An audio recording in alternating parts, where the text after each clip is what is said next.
Desperado ang Iran matapos ipahayag ni Trump ang planong magsagawa ng panlupang pananakop at kontrole ng kipot ng Hormuz.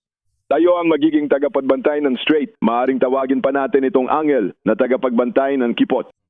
Dapat tayong bayaran para dito. Desisyong posible lang gawin kung may panlupang pananakop para makuha ang estratehikong kontrol sa baybayin ng Iran. Inanunsyo ni Donald Trump ang muling blokeyong pandagat sa Iran at idineklara ang Washington bilang tagapangalaga ng kipot ng Hormuz. Habang kinumpirma ng Central Command ang mga bagong pag-atake laban sa mga depensang pangimpapawid, mga radar sa baybayin, mga posisyon ng missile, drone at mga sasakyang pandagat ng Revolusyonaryong Gwardiya.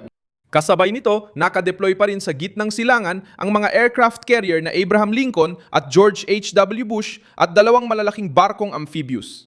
Ang kombinasyong ito ay nagtaas ng alarma sa Tehran dahil ang mga aksyong ito ay nagpapahina mismo sa mga sistemang ginagamit para bantayan ng baybayin at pigilan ang paglapit ng mga dayuhang puwersa. Sinabi ni Trump na nilabag ng Tehran ang kasunduan at nangakong tutugon siya ng matindi.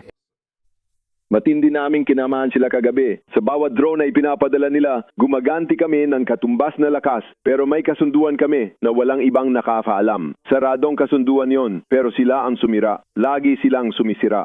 May 10 kasunduan na kami, kaya titirahin namin sila ng malakas at mananatili ang kontrol sa kipot. Ano ang inihahanda ng Washington sa harap ng baybayin ng Iran? Bakit sinasira ngayon ang mga radar at depensa?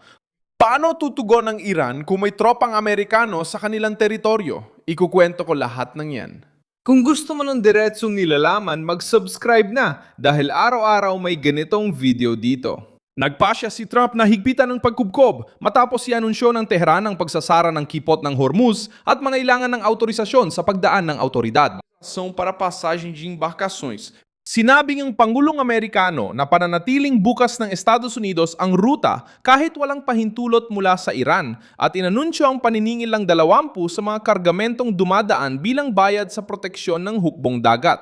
Dati libre tayo nagpoprotekta kahit di na nanalo. Ngayon, babayaran na tayo ng malaki para magprotekta. Gusto lang namin mabayaran sa lahat ng ginagawa namin sa paglalagay ng aming mga tao sa panganib. Kinumpirma ng Central Command ng Estados Unidos ang pag-atake sa mga sistema ng depensa sa impapawid, radar sa baybayin, estruktura ng misil, posisyon ng drone at maliliit na sasakyang pandigma. Pinoprotektahan ng mga target na ito ang baybayin at tumutulong sa Iran na subaybayan ang mga paparating na barko at eroplano. Kapag sunod-sunod na nasisira ang mga estrukturang ito, nagkakaroon ng tsansa ang Washington na kontrolin ang himpapawid, dagat at mahahalagang bahagi ng baybayin. Hindi pa ito patunay ng pagsang-ayon sa pagsalakay, pero nililiha lang ang kondisyon kung sakaling magpasya si Trump na ituloy ito. Pinatitibay ito ng pagkonsentra ng mga barkong pandagat. Ang Estados Unidos ay may mga aircraft carrier na Abraham Lincoln at George H.W. Bush sa gitnang silangan na sinasamahan ng mga amphibious ship na Tripoli at Boxer. Ang aircraft carrier ay sumusuporta sa pag-atake at ang poprotekta sa impapawid. Ang amphibious ship ay nagdadala ng sundalong pandagat, helicopter at mga kagamitang panglapag. Ang sabayang presensya ng mga platapormang ito ay nagbibigay kay Trump ng kakayahang palawakin ng pambobomba, protektahan ng mga komersyal na convoy at magsagawa ng limitadong okupasyon sa Iran. Hindi mo inihayag ang mahabang kampanya. Pinakamalakas na babala ay mula kay General Frank McKenzie na retirado, dating komander ng Central Command. Sa panayam noong Hulyo 12, sinabi niyang kayang kontrolin ng puwersang Amerikano ang kipot ng Hormuz at sakupin ang isla ng Kharg, pangunahing export area ng langis ng Iran. Ayon kay McKenzie, ang pagkuha ng teritoryo ng Iran ay maaari magpalakas sa posisyon ng Washington sa negosasyon. Hindi niya binanggit ang martsa papuntang Tehran, pero inihayag niyang kabilang sa mga opsyon ang pagkuha ng teritoryo ng Iran.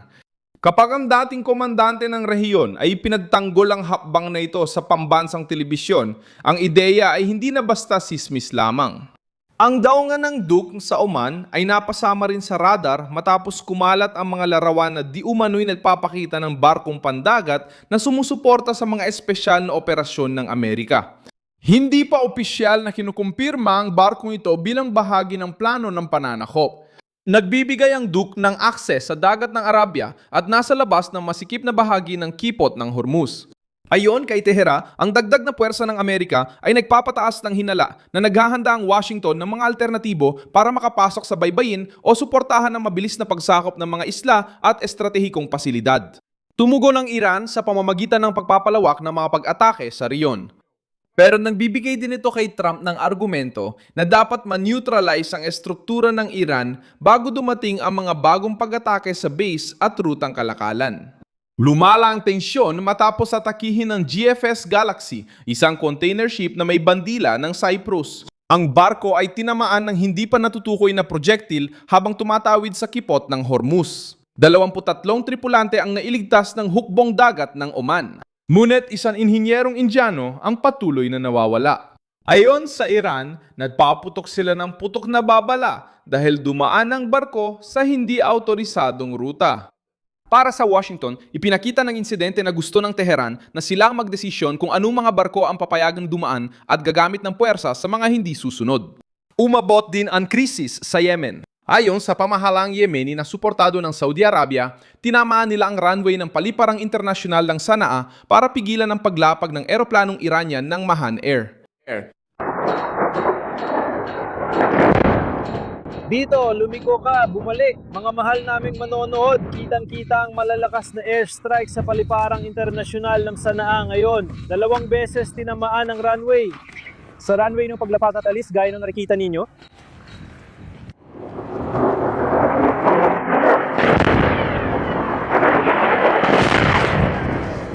isang agresyon na ganito ang katamihan. Pagsalita ka, Chico.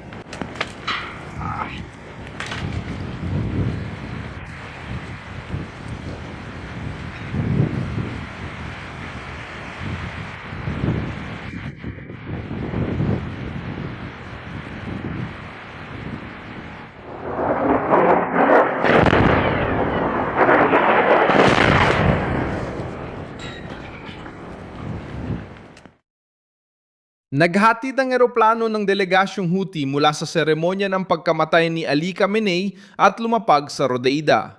Inakusahan ng mga Houthi ang Saudi Arabia sa pagsasagawa ng pambobomba at nangakong gaganti. Ipinahayag ni Yahya Sareh na tapos na ang yugto ng pagpapakalma. Ipinapakita ng insidenteng ito na ang presyon sa Iran ay umabot na sa ruta ng mga kaalyado nito sa Yemen at maaaring muling magbukas ng isang prenteng dati ay relatibong napipigilan. Lalo pang pinataas ni Trump ang presyon nang sabihin niyang wala na si Ali Khamenei at ang anak nitong si Mostaba ay 70% nang wala na sa eksena. Ayon sa Pangulo, nawala na ang Iran ng malaking bahagi ng hukbong dagat, himpapawid at depensa. Wala na silang natira, tapos na ang lahat. Wala nang hukbong dagat, hukbong impapawid o depensang panlaban sa impapawid at patay na lahat ng kanilang leader. Napatay na ang kanilang pinakamagagaling na leader, kabilang si Khamenei. Ang anak niya, halos wala na rin sa eksena at ayon sa New York Times, mas maganda na raw ang kalagayan nila ngayon. At ang inflasyon nila ay 350%. Ang Tehran ay humaharap na yon sa isang delikadong kombinasyon. Ang baybayin ay inaatake. Bumaba ang komersyal na trapiko ng halos 52 sa loob ng ilang araw at ang presyo ng langis na Brent ay tumaas ng mahigit 4 ngayong Lunes. Pinipilit ng rehimen kontrolin ang kipot ng Hormuz, protektahan ang mga kaalyado at sabay tumugon sa Estados Unidos. Pinaralakas ng Washington ang presensya ng hukbong dagat at hayagang tinatalakay ang posibilidad na sakupin ng isla ng Iran para sa pampulitikang kalamangan. Maaring magsimula ang panlupang pananakop sa limitadong paraan, gaya ng pagsakop sa isla, terminal ng langis o bahagi ng baybayin nang walang kampanyang sakupin ang buong Iran. Papayagan nito si Trump idin ng Tehran buksan ang kipot at magpakita ng tagumpay militar nang hindi na kailangang mag-utos ng malalimang paglusob. Ang bawat pag-atake ng Iran sa mga barkong Amerikano ay maaring magdulot ng alternatibong ito ay maisama na sa aktwal na operasyon habang pinoprotektahan ng gobyerno ang mga Amerikano at mga tauhan ng militar. Maraming salamat sa panonood ng video na ito hanggang dulo. Suportahan ninyo ang aming proyekto at magbigay ng pinansyal na suporta sa pamamagitan ng Pixkey na makikita sa inyong screen. Kami ay independenteng channel na nabibigay ng totoong impormasyon. Ang ambag ninyo ang tumutulong sa aming pagpapatuloy.